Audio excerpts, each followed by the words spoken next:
जय जवान जय किसान.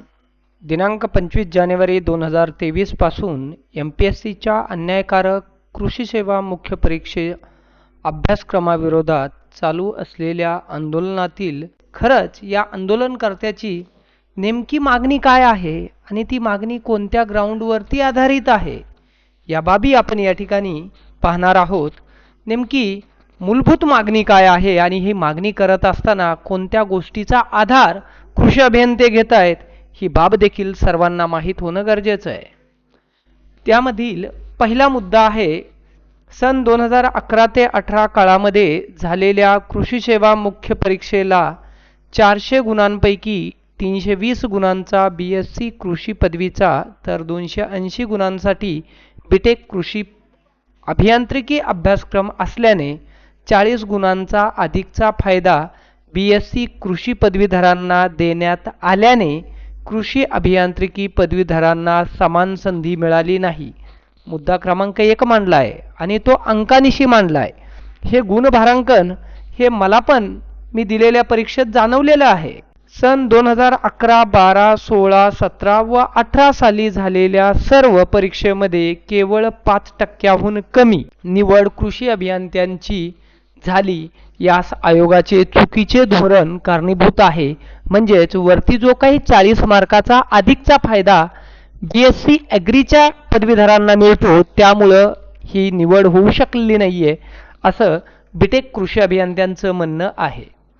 बघा 3 नंबरचा पॉईंट दिला आहे. महाराष्ट्र लोकसेवा आयोग कोणत्याही परीक्षेचा अभ्यासक्रमात बदल करणार असल्यास किमान 1 वर्ष पूर्वी याबाबत सर्व विद्यार्थ्यांना अवगत केले जाते. परंतु महाराष्ट्र लोकसेवा आयोगाने दिनांक 16 जून रोजीच्या घोषणेनुसार सर्व परीक्षार्थींना आश्वासित केले होते. कृषी सेवा, वनसेवा व अभियांत्रिकी सेवा मुख्य परीक्षेचा अभ्यासक्रमात बदल केलेला नसून तो पूर्वीप्रमाणे कायम आहे. परंतु आपलाच निर्णय फिरवून आयोगाने कोणतीही पूर्वसूचना न देता व कोणतेही संकेत न पाळता जाहिरात प्रसिद्ध होण्याच्या केवळ 8 दिवस आधी दिनांक 11 फेब्रुवारी 2022 रोजी फक्त कृषी सेवा मुख्य परीक्षेचा नवीन तालिबानी अन्यायकारक अभ्यासक्रम अचानकपणे घोषित करून कृषी अभियांत्रिकी पदवीधरांची निवड होणार नाही याची जाणीवपूर्वक काळजी घेतल्याचे निदर्शनास येते. एक गोष्ट क्लिअर आहे की MPSC आजपर्यंत जेवढ्या परीक्षेच्या अभ्यासक्रमात किंवा कोणताही बदल करणार असल्यास 1 वर्ष त्या बदलाच्या पूर्वी सर्व परीक्षार्थींना अवगत करत असते. परंतु या परीक्षेच्या बाबतीत ही बाब पाळली गेली नाहीये. ही मात्र या ठिकाणी यांच्या म्हणण्यानुसार निदर्शनास येत आहे. पूर्वी कृषी सेवा मुख्य परीक्षेला बीटेक कृषी अभियांत्रिकी अभ्यासक्रमाला 400 गुणांपैकी इथे दिलेले आहेत. BSc कृषीचे पूर्वीच्या अभ्यासक्रमाप्रमाणे 400 पैकी 320 गुण होते. तर नवीन 11/2/2022 रोजच्या अभ्यासक्रमानुसार त्यांना 264 गुणाचं गुणभारांकन देण्यात आलं आहे. परंतु बीटेक कृषी अभियांत्रिकी पदवीधरांचा जो जुन्या सिलेबसला 280 मार्काचा अभ्यासक्रम होता तो डायरेक्ट 16 मार्कावरती आणण्यात आलेला आहे. म्हणजे जवळपास BSc ॲग्रीचे साधारणपणे 60 मार्क्स नवीन अभ्यासक्रमात कमी केले असले तरी बीटेक कृषी अभियांत्रिकीचे जवळपास 264 मार्क कमी करण्यात आलेत. आणि सगळ्यात मोठी आंदोलनापाठीमागली जी पार्श्वभूमी या ठिकाणी लक्षात येते ते म्हणजे कृषी अभियांत्रिकीला नवीन अभ्यासक्रमातून जे बेदखल करण्यात आले फक्त 16 गुण हे नॉमिनल तात्पुरतं नावाला दिलेला जो काही आहे. कारण त्यांचं म्हणणं आहे अभ्यासक्रम जुन्या सिलेबसला जो होता तोच अभ्यासक्रम जशाच तसा आहे फक्त गुणभारांकन 280 ऐवजी 16 गुणांचं केलेलं आहे. मूळ मुद्दा इथंच आहे या आंदोलनाचा. त्याचबरोबर कोणतीही पूर्वसूचना न देता नवीन कृषी सेवा मुख्य परीक्षेचा अभ्यासक्रम 11 फेब्रुवारी 2022 रोजी प्रसिद्ध करून केवळ 7 दिवसाच्या अंतराने 18 फेब्रुवारी 2022 रोजी नवीन जाहिरात प्रसिद्ध केल्याने आयोगाच्या अध्यक्षांचे ते पदवीधर असलेल्या BSc कृषी पदवीच्या पदवीधरांविषयीचा ममत्व भाव निदर्शनास येतो. बघा म्हणजे आत्ताचे असलेले अध्यक्ष हे BSc ॲग्रीचे पदवीधर असल्या कारणानं त्यांनी BSc ॲग्रीच्या पदवीधरांना यातून एक ॲडव्हान्टेज दिल्याचं म्हणणं बीटेक कृषी अभियांत्रिकीच्या मुलांचं आहे आणि साहजिकच MPSCने हे जर संकेत पाळले नसेल तर असे कोणत्याही सर्वसाधारण व्यक्तीला वाटेल. कृषी पदवीधर असलेले व्यक्ती महाराष्ट्र लोकसेवा आयोगाचे अध्यक्ष होतात. कृषी सेवा मुख्य परीक्षेचा नवीन अभ्यासक्रम तयार करण्यासाठी आयोगानेच गठीत केलेल्या विद्यापीठाच्या तज्ज्ञ समितीचा अहवाल न स्वीकारून केवळ BSc कृषी पदवीधरांना धार्जिना व बीटेक कृषी अभियांत्रिकी पदवीधरांना अन्यायकारक अभ्यासक्रम आयोगाने मनमानी पद्धतीने व कोणतेही संकेत न पाळता तयार केला आहे. नक्कीच वरील मुद्द्यावरतून ही बाब लक्षात येते. आयोगाने राज्यसेवा परीक्षा अभ्यासक्रमात सुधारणा करण्यासाठी नेमलेल्या समितीचा अहवाल आपल्या संकेतस्थळावर प्रसिद्ध केलेला आहे, परंतु कृषी सेवा मुख्य परीक्षा अभ्यासक्रमासाठी गठीत केलेल्या विद्यापीठाच्या तज्ज्ञ समितीचा अहवाल आयोगाने आपल्या संकेतस्थळावर प्रसिद्ध केलेला नाही. तसेच सदर अहवालाची प्रत माहिती अधिकाराअंतर्गत देखील आयोगाने देण्याचे नाकारल्याने आयोगाच्या कार्यपद्धतीबाबत शंका निर्माण झाल्या आहेत. कारण एका परीक्षेचा जर समितीचा अहवाल तुम्ही पब्लिश करत असतान तर दुसऱ्या परीक्षेचा देखील पब्लिश केला पाहिजे. बरं, नाही केला तर त्या समितीचा अहवालाची कॉपी RTI खाली द्यायला देखील मला वाटतं काही हरकत नसावी. कारण RTI खाली जर ती माहिती दिली, तुम्ही संकेतस्थळावर पब्लिश करता म्हटल्यावर RTI खाली द्यायला काय अडचण आहे?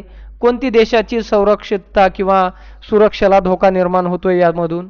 कुठलीही बाब नाही. आपल्याच राज्यातील परीक्षार्थींनी याची मागणी केली तर ते देणं आवश्यक होतं, परंतु आयोगाने हे नाकारलेलं आहे. बघा, विद्यापीठाच्या तज्ज्ञ समितीने शिफारस केलेल्या अभ्यासक्रम नाकारून सदर परीक्षेसंबंधी कोणतेही तांत्रिक ज्ञान नसलेल्या आयोगाच्या समितीने BSc कृषी पदवीधरांना धार्जिना अभ्यासक्रम तयार केला असल्याने एकूण महाराष्ट्र लोकसेवा आयोग BSc कृषी विद्याशाखेच्या दावणीला बांधल्याची शंका सर्वसामान्य परीक्षार्थींच्या मनात निर्माण झाली आहे. नक्कीच, कारण नवीन जो कुठलीही कल्पना न देता अभ्यासक्रम तयार केला, एकतर त्या अभ्यासक्रमासाठी जी समिती गठीत केली होती त्या समितीचा अहवाल RTI खाली दिला नाही आणि संकेतस्थळावरती पब्लिश केलं नाही. त्याचबरोबर आयोगाने जी काही नवीन त्यांच्या स्तरावरती समिती निर्माण केली त्यात कोणीही तज्ज्ञ व्यक्ती नव्हतं आणि एकूणच अशा या सगळ्या सावळ्या गोंधळामुळं परीक्षार्थींच्या मनात शंका निर्माण झाली आहे असं म्हणायला काहीच हरकत नाही. नवीन अभ्यासक्रम तयार करताना संबंधित अधिकाऱ्यांची सेवा घेणाऱ्या कृषी विभागास तसेच कृषी विद्यापीठ प्रशासनास पूर्णपणे अंधारात ठेवून नवीन अभ्यासक्रम तयार करण्यात आला आहे, जो पूर्णतः कृषी अभियांत्रिकी पदवीधरांसाठी अन्यायकारक आहे. मुळात या भावनेपोटीच 25 जानेवारी 2023 पासून म्हणजे जवळपास 12 ते 14 दिवसापासून हे विद्यार्थी सातत्यानं चारही विद्यापीठामध्ये आपले कॉलेज आणि सर्व शैक्षणिक सत्र वर बहिष्कार टाकून हे आंदोलन करत आहेत.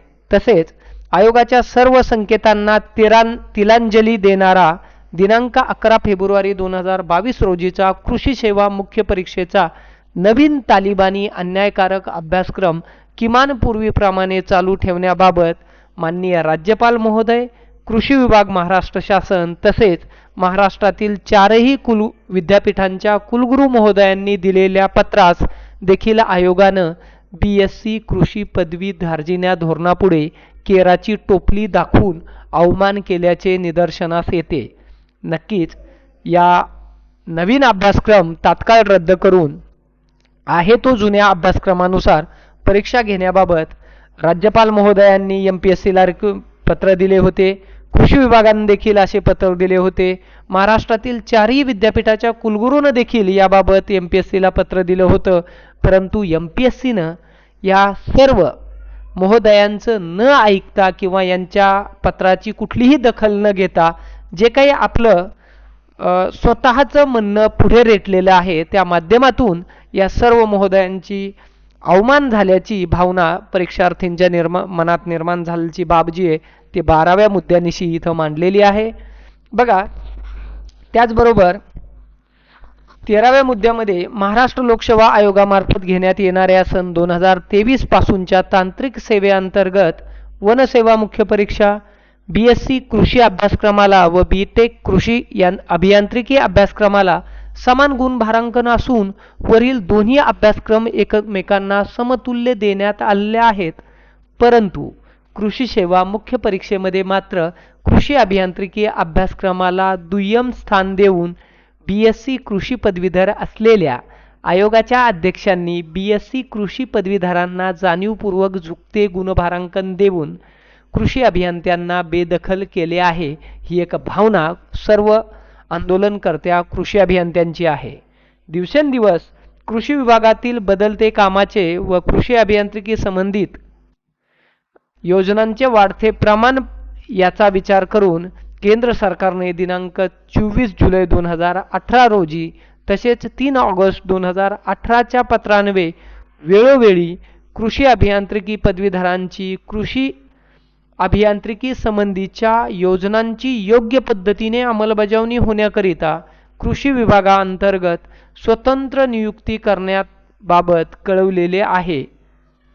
परंतु महाराष्ट्र लोकसेवा आयोग मात्र कृषी अभियंत्यांची कृषी सेवा मुख्य परीक्षेतून निवड होणार नाही याची पुरेपूर काळजी घेऊन केंद्र सरकारच्या आदेशाची आयोगाने पायमल्ली करत आहे. लक्षात घ्या, 2018 मध्ये आणि त्यानंतर वेळोवेळी केंद्र सरकारने कृषी विभागाअंतर्गत असलेल्या ज्या काही मेकॅनायझेशनशी संबंधित कृषी अभियांत्रिकीशी संबंधित योजना योग्य पद्धतीने हाताळण्यासाठी त्यांची विभागाअंतर्गत स्वतंत्र नियुक्ती करण्यात यावी अशा सूचना वारंवार केलेल्या आहेत. परंतु राज्य सरकारने देखील याची दखल घेतलेली नाही. परंतु त्याचबरोबर MPSCनं या बाबतीमध्ये एक आपलं समानतेचं धोरण राबवणं गरजेचं होतं, ते देखील राबवलं नाही अशी सर्व कृषी अभियंत्याचं भावना आहे.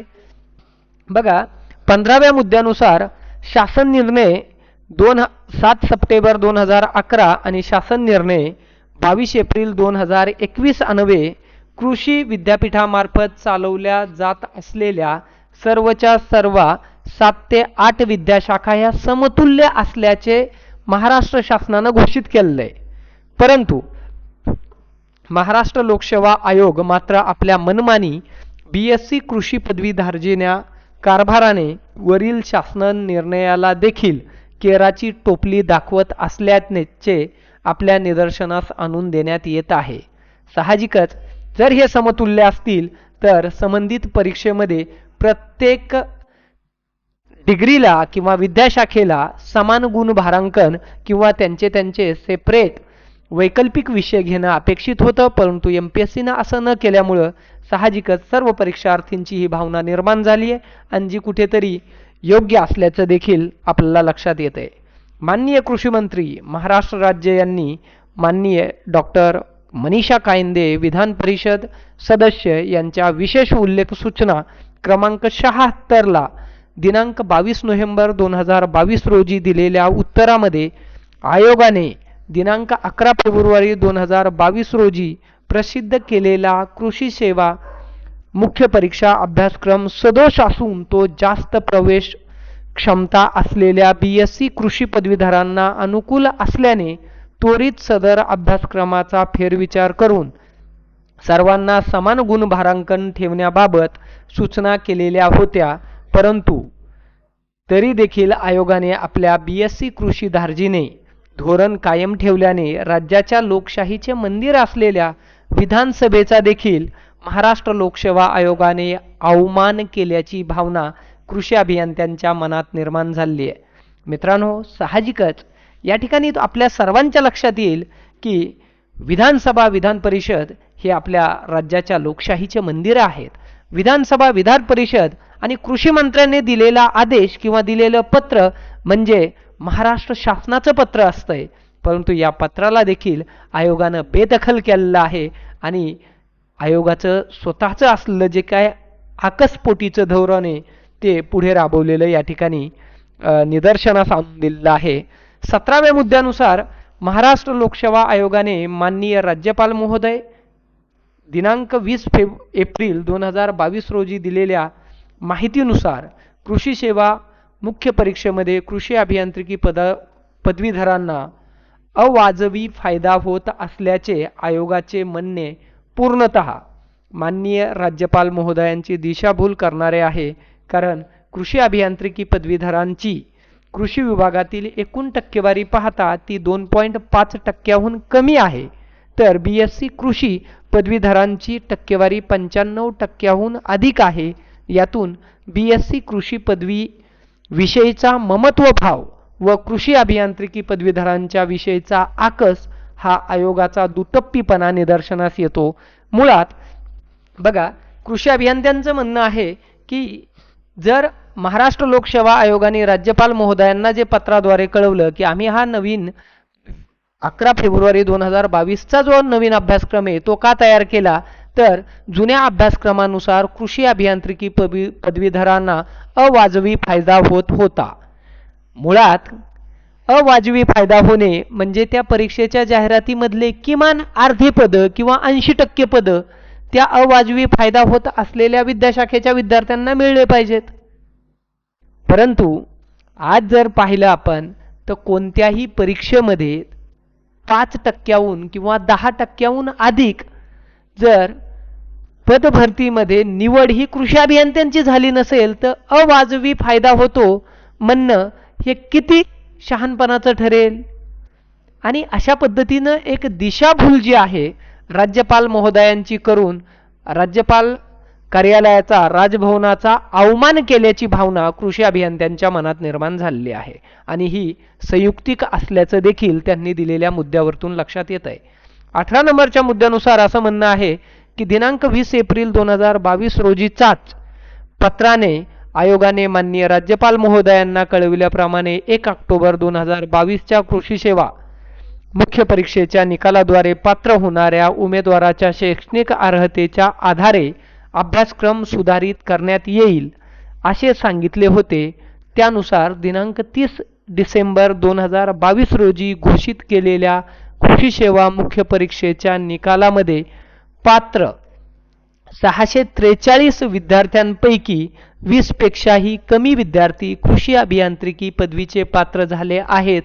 तसेच इतर विद्याशाखेचे नगण्य विद्यार्थी क्वालिफाय झालेले आहेत. तरी देखील म्हणजे 99% विद्यार्थी जवळपास 95-97% विद्यार्थी एकाच विद्याशाखेचे पात्र झाले. तरी देखील MPSC आयोगाने याच्या बाबतीत कुठलाही आढावा घेतलेला नाही. आणि असं असताना देखील कृषी सेवा मुख्य परीक्षा अभ्यासक्रमात कोणतीही सुधारणा न करता व सन 2021च्या मुख्य परीक्षेचा निकाल लागण्यापूर्वीच दिनांक 30 सप्टेंबर 2022 रोजी नवीन जाहिरात काढून आयोगाने माननीय राज्यपाल महोदयांना दिलेल्या आश्वासनाला केराची टोपली दाखवल्याने आपल्या निदर्शनास आणून देण्यात येते. सर्वांच्या निदर्शनास आणून दिले की MPSCने जे पत्रामध्ये म्हटलंय त्या गोष्टी देखील राज्यपाल महोदयांच्या पाळल्या नाही. आता राज्यपाल महोदयांना आश्वासन दिलं होतं की आम्ही जर एकाच फॅकल्टीला फायदा होत असेल तर या नवीन अभ्यासक्रमात बदल करू. परंतु 95%हून अधिक फक्त BSc ॲग्रिकल्चरचे लोक त्याला क्वालिफाय झालेत. इतर विद्याशाखेचे 0% आहेत जवळपास आणि 1-2% फक्त BTechचे आहेत. तरी देखील कुठलाही मुख्य परीक्षेच्या अभ्यासक्रमात सुधारणा न करता नवीन जाहिरात आणली ज्याच्यामध्ये 50 क्लास 1च्या जागा आहेत. हे कशापोटी चाललंय नेमका, याबाबत MPSC आयोगाला काय सिद्ध करायचंय. एकूणच यावरून असे निदर्शनास येते की महाराष्ट्र लोकसेवा आयोग हे सर्व परीक्षार्थींना समान संधी उपलब्ध करून देण्याच्या मूलभूत उद्देशालाच तिलांजली देऊन BSc कृषी पदवीधरांचे हस्तक म्हणून कार्य करत आहे अशी परीक्षार्थींची भावना आहे. आणि ते साहजिकच ह्या दिलेल्या माहितीच्या आधारे देखील आपल्या सर्वांच्या निदर्शनास येतंय. तसेच महाराष्ट्र लोकसेवा आयोगाने माननीय महाराष्ट्र प्रशासकीय न्यायाधिकरण यांना दिलेल्या शपथपत्रानुसार देखील पुढील जाहिरातीपूर्वी 11/2/2022 रोजीच्या अभ्यासक्रमात सुधारणा करण्याबाबत दिलेल्या आपल्याच शपथपत्राचे उल्लंघन करून महाराष्ट्र प्रशासकीय न्यायाधिकरणाचा अवमान केल्याचे आपल्या निदर्शनास आणून देण्यात येत आहे. मंत्री महोदय, मायबाप म्हणून तुम्ही ह्या गोष्टीकडे लक्ष दिलं पाहिजे, कारण MPSCनं फक्त राज्यपाल महोदयांची दिशाभूल केलेली नाही, अवमान केलेला नाही, फक्त विधानसभा विधान परिषदेच्या माध्यमातून जे काही कृषी मंत्र्यांना लिहिलेलं पत्र आहे त्यांचाच अवमान केला नाही, तर ह्यांनी मॅट महाराष्ट्र प्रशासकीय न्यायाधिकरणाचा देखील अवमान केल्याची बाब या ठिकाणी आंदोलनकर्त्या कृषी अभियंत्यांच्या माध्यमातून या ठिकाणी निदर्शनास आणून देण्यात येते, जे की अतिशय गंभीर बाब असून या बाबतीत नक्कीच कार्यकारी मंडळानं लक्ष घालणं गरजेचं आहे.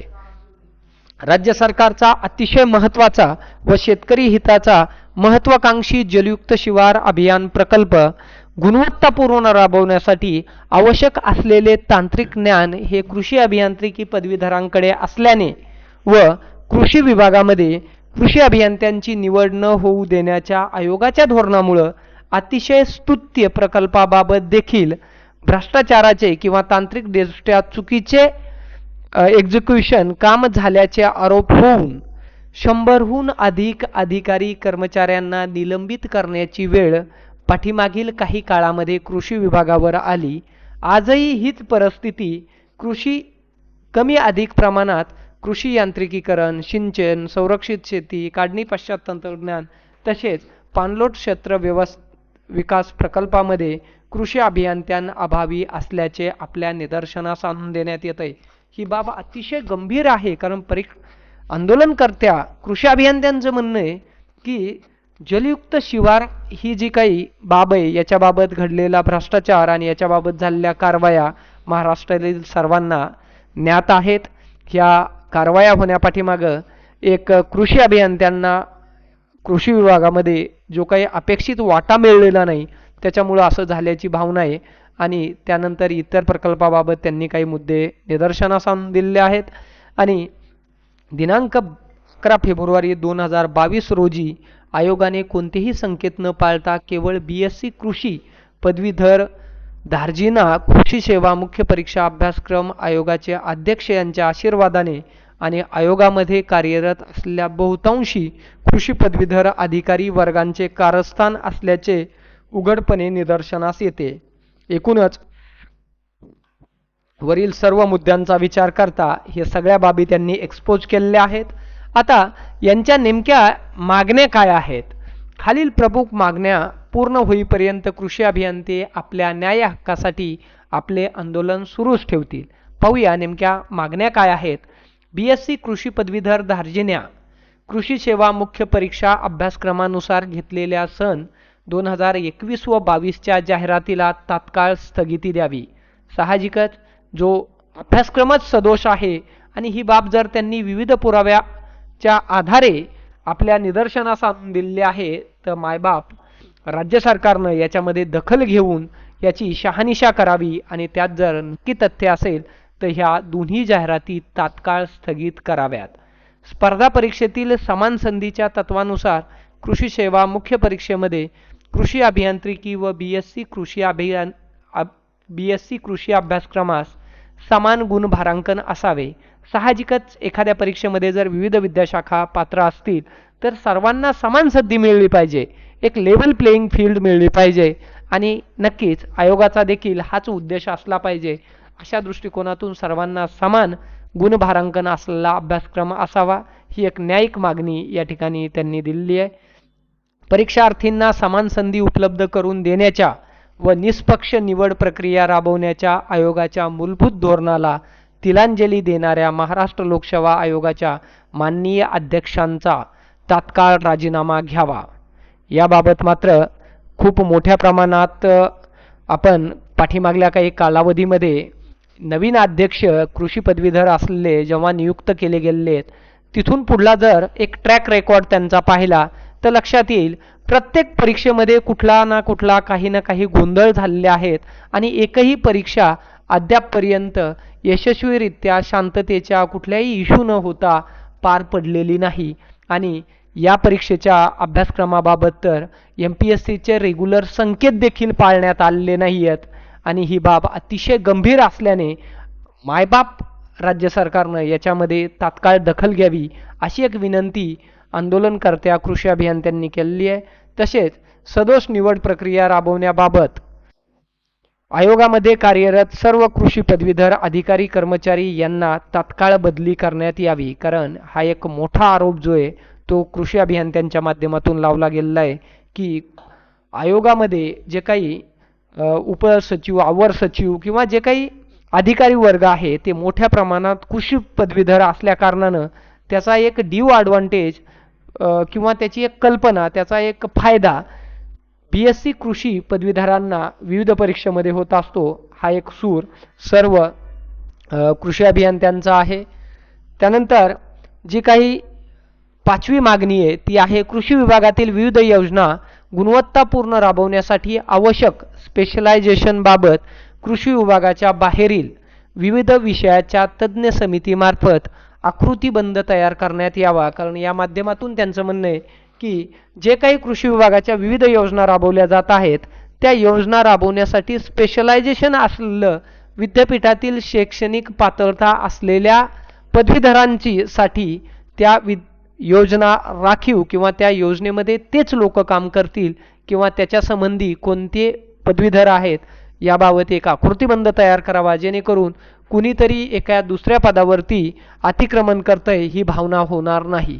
कृषी विद्यापीठामार्फत चालवण्यात येणाऱ्या विविध विषयाला स्पेशलायझेशन केलेल्या व तज्ज्ञ पदवीधारणा संबंधी योजना गुणवत्तापूर्ण राबवण्यासाठी जागा आरक्षित कराव्यात. नक्कीच ज्या योजना आहेत ज्या पदवीधरांच्या संबंधित आहेत त्या योजना त्या पदवीधरांसाठी आरक्षित करण्यात याव्यात अशी एक 6वी मागणी यांनी केलेली आहे. 7वी मागणी आहे महाराष्ट्र लोकसेवा आयोगामार्फत घेण्यात येणाऱ्या राज्यसेवा मुख्य परीक्षेसाठी कृषीप्रमाणे कृषी अभियांत्रिकी या वैकल्पिक विषयाचा समावेश करण्यात यावा. कारण 2011 पूर्वी ज्या वेळेला डिस्क्रिप्टिव्ह राज्यसेवा परीक्षा होत होती त्यावेळेला BSc ॲग्री प्रमाणेच BTech ॲग्रिकल्चर इंजिनिअरिंग हा देखील राज्यसेवेला ऑप्शनल होता. त्याच बाबतीत फॉरेस्ट्रीला जर तुम्हाला BSc ॲग्रीला BTech हा ऑप्शनल चालत असेल तर राज्यसेवेला का चालत नाही या बाबतीमध्ये एक विचारणा यांच्याकडनं केली जाते. 8वी मागणी आहे दिनांक 31 मे 2017 रोजीच्या मृद व जलसंधारण विभागाच्या आकृतीबंधातील मृदसंधारण शाखेची प्रलंबित पदभरती तात्काळ राबवण्यात यावी. कारण 31 मे 2017ला जे काही मृद व जलसंधारण विभागाची निर्मिती करण्यात आली यामध्ये 2 स्वतंत्र शाखा निर्माण करण्यात आल्या. एक आहे जलसंधारणाची आणि दुसरी आहे मृदसंधारणाची. यामध्ये जलसंधारण शाखेमध्ये आतापर्यंत 2 ते 3 पदभरतीच्या प्रक्रिया राबवण्यात आल्या. संबंधित व्यक्तींना त्या पदावरती नियुक्त करण्यात आले आणि त्या शाखेचं काम देखील चालू झालं आहे. परंतु मृदसंधारण ही जी काही कृषी अभियांत्रिकीशी संबंधित असलेली शाखा आहे त्या शाखेत कुठलीही पदभरती अद्यापपर्यंत करण्यात आलेली नाहीये. ती तात्काळ करण्याबाबत शासन स्तरावरतून कार्यवाही करावी ही एक 8 नंबरची मागणी आहे. 9 नंबरची मागणी आहे केंद्र सरकारने वेळोवेळी दिलेल्या निर्देशाप्रमाणे स्वतंत्र कृषी अभियांत्रिकी संचालनालयाची निर्मिती करण्यात यावी. ही एक मागणी अतिशय स्तुत्य असल्याचं म्हणणं आहे. याच बाबतीमध्ये अन्यायाविरुद्धचा एक कृषी अभियंता अशा पद्धतीची सर्वांची एक भावना असलेल्या सर्व मागण्या ज्या आहेत त्या या ठिकाणी मी मांडण्याचा प्रयत्न केलेला आहे. तरी मायबाप राज्य सरकारनं या सर्व मागण्यांचा एक सहानुभूतीपूर्वक विचार करून सर्वांना समानतेच्या नैसर्गिक न्यायाचा अवलंब करून एक समान संधी द्यावी ही विनंती.